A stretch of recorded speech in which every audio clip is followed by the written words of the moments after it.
እኮ የላቸውም ማለች። ይህን ጊዜ ክርስቶስ አንቺ ሴት ካንቺ ጋር ምን አለኝ? ጊዜ ገና አልደረሰም። ብዙ ሰው ያሰናከለ ቃል። አንዳንድ ሰዎች ክርስቶስ እናቱን ነቀፋት ይላል። እንኳን ክርስቶስ እኔ ኃጢአተኛው እናቴን ሰው ፊት አልነቅፍም።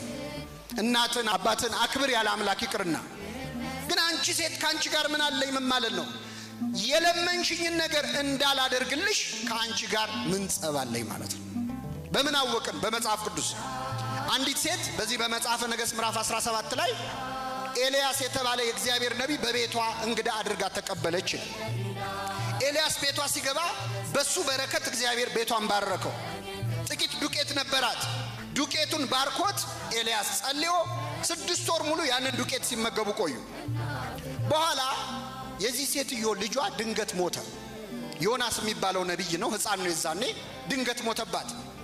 ደነገጠች። ወደ ኤልያስ መጣች። ምን አለችው? የእግዚአብሔር ሰው ሆይ አለች። የማን ሰው ሆይ? ኃጢአቴን ለእግዚአብሔር ነግረ ልጄን ልትገድል ነው ወይ ወደ ቤቴ የመጣኸው? ካንተ ጋር ምን አለኝ አለችው ይላል።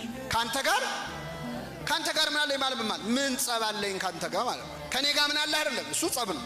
ከኔ ጋር ምን አለ አይደለም፣ ካንተ ጋር ምን አለኝ? ኃጢአቴን ነግረ ልጄን ገደልክብኝ አለች። የማርቆስ ወንጌል ምዕራፍ 1 ላይ ራሱ ሰይጣን ክርስቶስ ሲመጣ ሲያየው የናዝሬቱ ኢየሱስ ሆይ የእስራኤል ቅዱሱ የእግዚአብሔር ቅዱሱ ካንተ ጋር ምን አለን? ልታጠፋን መጣህና አለ። ካንተ ጋር ምን አለን ማለት ምን ጸብ አለን ማለት።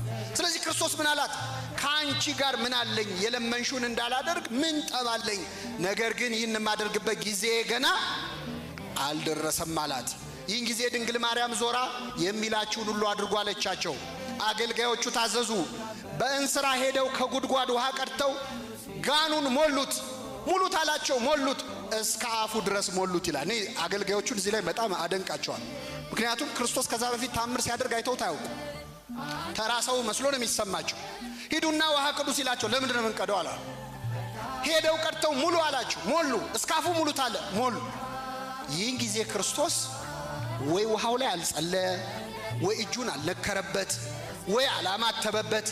አንድ ቃል ካፉ ሳይወጣ ያንን 6 ጋን ውሃ እጅግ ድንቅ የሆነ የወይን ጠጅ አደረገው አምላካችን። ቅዱና ስጡላ አሳዳሪው አላቸው። ሰጡት።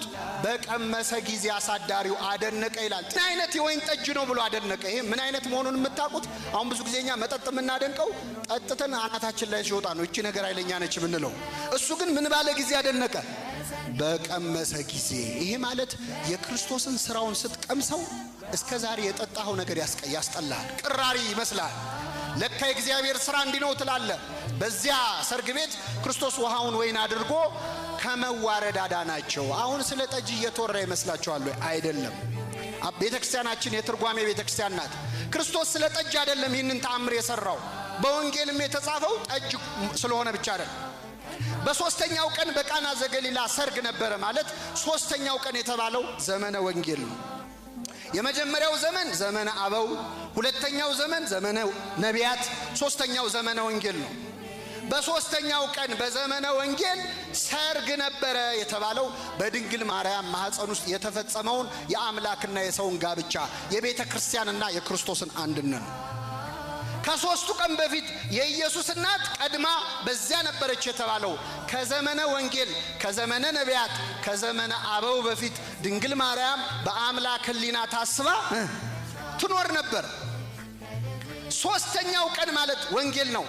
ድንግል ማርያም ሽማግሌ እንደሚላክ እግዚአብሔር ገብርኤልን ሽማግሌ አድርጎ ልኮ ይሁንልኝ አሰኝቶ በማህፀኗ ውስጥ አምላክና ሰው ጋብቻ ፈጸሙ።